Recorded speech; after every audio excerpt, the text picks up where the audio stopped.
How's it going, Rams? Welcome back from the break into another week of Hunter's Hotspot. This week, we'll be shifting the focus from last week's swimming content back to football to preview CSU's annual Border War matchup with Wyoming on Thursday and take a look at the buzz surrounding the potential 16-seed playoff or 16-team playoff format in the NFL. With this, let's get started.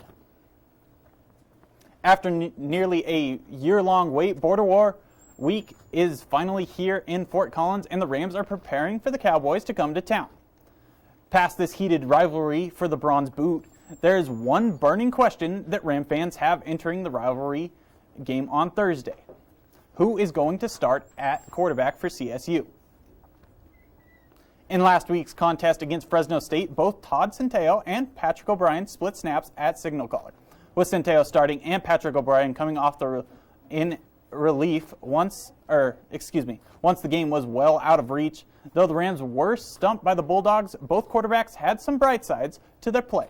Centeio, a much more mobile quarterback, led the team in rushing yards with 89 yards, averaging nearly 7.5 yards per carry.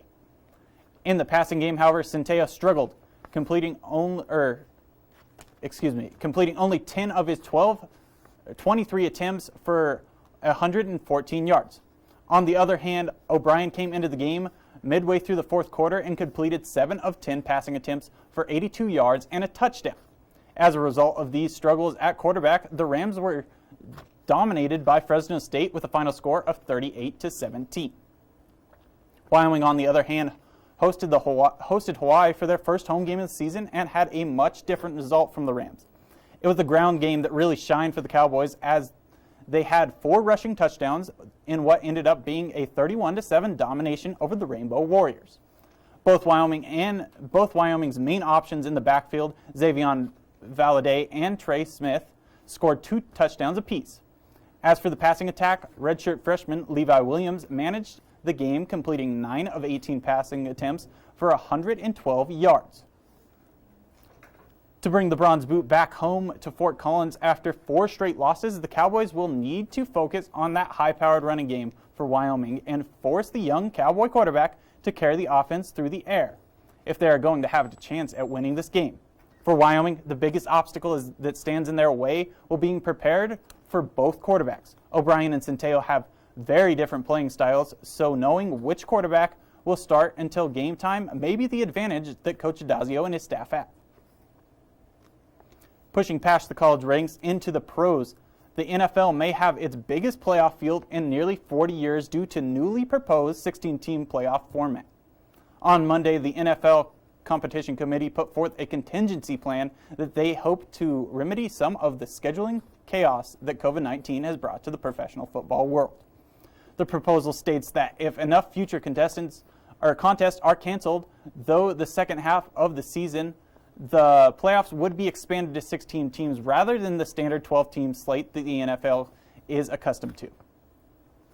With this potential for certain teams to get more games than others as a result of ongoing pandemic-related roadblocks, NFL fans could very likely see more teams than usual fighting for that Lombardi Trophy when the postseason hits.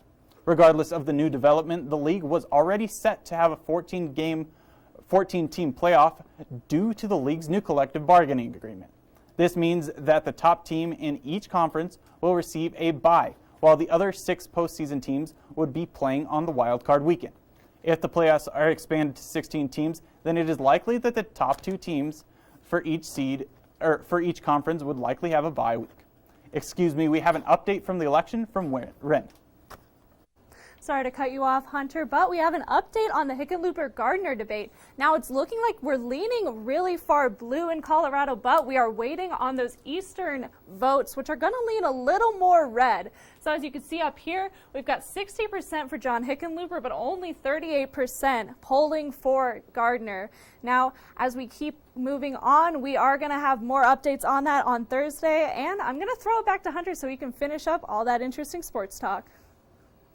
Thank you, Ren. And like I was saying, that previous CBA is going to look a little different than it will if we have that 16-game slate. But that is all the news we have for you tonight. Make sure to tune in for Humans of CSU and have a great rest of your election night. And we'll see you tomorrow.